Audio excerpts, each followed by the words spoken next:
semalam tangan dahannya. Jadi hari ni malas cakap banyak. Jom kita mancing. Asal muka aku makin hitam tu. Siapa suruh mancing? Hari ni aku nak pakai mini pencil. Baru sampai. Makan modal. Ni sungai yang aku berlatih hari tu. Jomlah kita mancing kat sini. Kan hari ni aku nak try umpan je sebenarnya. Nampaknya aku tertipu lagi. Ini yang ultralight punya. Tak boleh baling. Tak boleh baling. Tak apalah. Kita simpan untuk setup seterusnya. Cuba pakai spinny lah.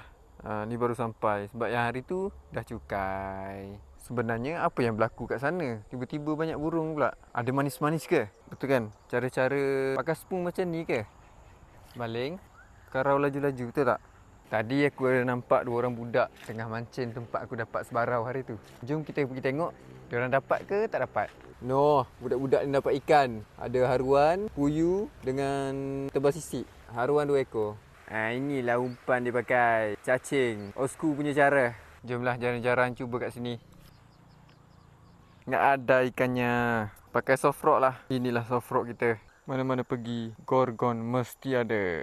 Mana tu gorgon? Kalau dia ada, ikan tak ada lah. Kita cuba dekat sini. Ada budak pula main dekat bawah tu. Ada tadi kat situ. Aku rasa kecil je. Tu, nampak? Tengah kejar. Ikan aku yang terlalu kecil ni. Ada tapi dia tahu kita kat sini. Tak nak makan pula. Tak nak ambil dah.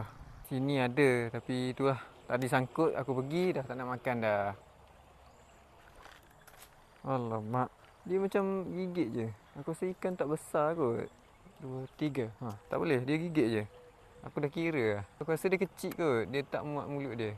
Aku saja je kumpau. Nanti tak ada pula modal korang nak bahan aku kan. Hari pun dah gelap. Jomlah kita balik. Itu saja daripada aku. Okay, bye.